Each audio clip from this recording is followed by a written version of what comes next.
Joe Calzaghe, Yes. Mikael Kessler. Signed. Finally confirmed for November 3rd. November 3rd.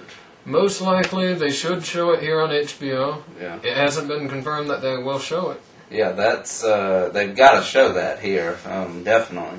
We know it won't be shown on Showtime. Showtime, yeah. That's the only known thing. So, yeah, it looks like HBO should be getting that. They've shown Calzaghe's last few fights. Hopefully Showtime puts an Elite XC thing on that day.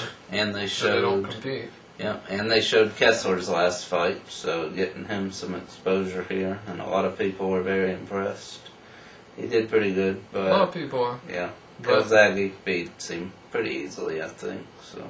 Calzaghe beat him, yeah, I agree. And, getting back to heavyweights again, Peter Maskaev seems to be, at least as of this videotaping, who knows, it could change any day. Yeah, tomorrow, maybe. Don't message us about it if it does. Peter Maskaev, it's held up due to King playing some contract trickery. The deadline was like July 12th or something like that, and King sent the contract over for them to sign after the deadline. And it had apparently all kinds of things that they didn't want, like friggin' options on Maskaev. You're not going to need it, King. Forget it. He's not going to beat Peter. You don't know why King's even playing these tricks for this. Yeah, there's probably all of mine. Waste of time, but yeah. With King, he's gonna get his insurance policy if he can, anyhow. Yeah, no matter what. And yeah, so it looks more like King this time actually, but who knows? I mean, because at the same time, Maskaev was trying to get away from fighting Peter in every way he could. Yeah, that's why we're in this situation right now. Yep, and it never ends here with this fight, it looks like. Yep. So they're going to have to they're going to have to drag Maskaev into the ring. Pretty much. Just throw a steel cage around it and lock it to get him in there. Just give him 5 minutes. Yeah, I don't think so. No, not that long. But, also, Jean Pascal going to be fighting Antoine Eccles now. Big step up there. Ruben Williams out. Apparently, Ruben Williams had a car accident. He got a phone call and they said, "I'm fighting who? Pascal?" Yeah, and he crashed himself. Yeah, on purpose. Can't do it. Can't make it. Just hit a wreck. Yeah. But definitely a good step up for Pascal. Best fighter he's fought, definitely, at this point. So I expect him to. Ruben Williams, formerly of Team Cannon. Remember that banner they used to have on that site where it'd be like 60-0 until they lost a member, and then it was like 40-0. Yeah, because they he kicked lost. that member out, and then Ruben Williams lost. Then he lost, and that was pretty much Team Cannon. And the banner went away. Probably nobody remembers that. But. Someone does. But anyhow, back in 2003. Yep. Oh yeah, getting back to Condes, should have said this earlier, gosh. Condes wants Koya and Nita. He wants to unify at 105.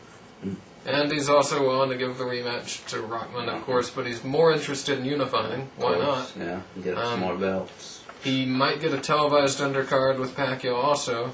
Pacquiao promised him something if he can. Yeah. He said even if he doesn't, even if he doesn't here, he'll at least set it up where Pacquiao's doing the television thing in the Philippines at least. Get it here. Yes, please.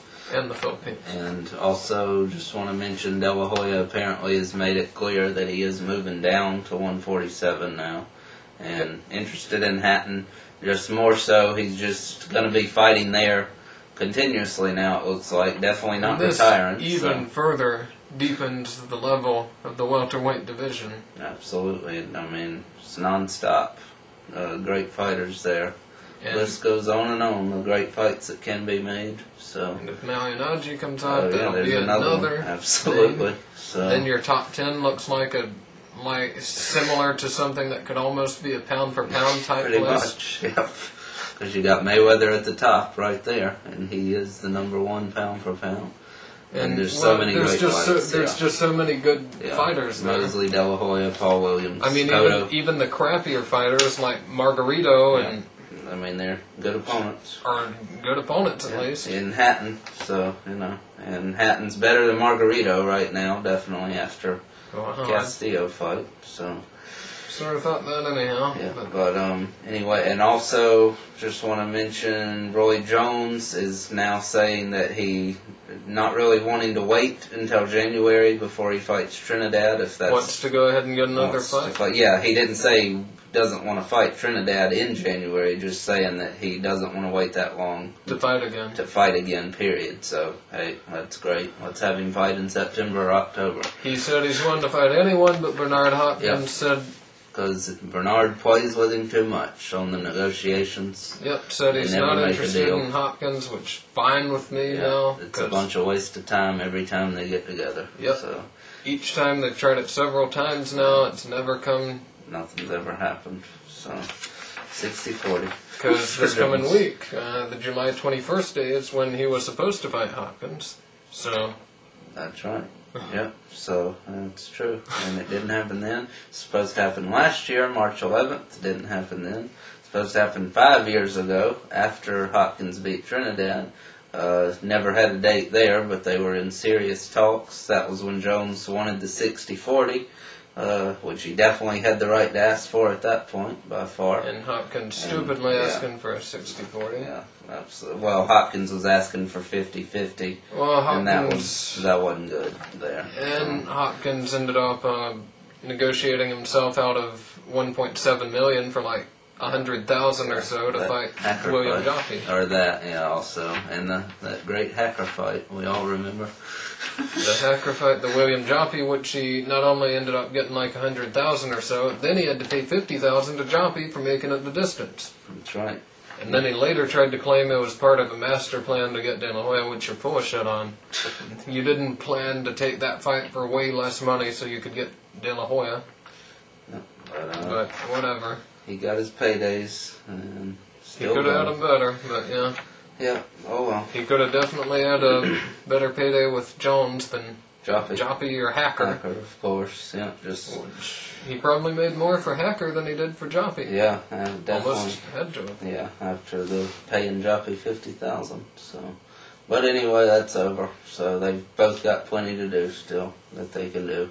Yep. Plenty of other fights. Yep. But it'd be nice to see Jones and Hopkins someday still, but Jones versus Tarver 4, anyone? Yeah, definitely. Possibly. Jones versus Johnson too. I'm much more interested in that fight right away. Definitely, because I can't stand the fact that he has a loss to him. Definitely a knockout loss, and he has no win against him at all. And just the fourth fight of fights these days don't happen much. Nope.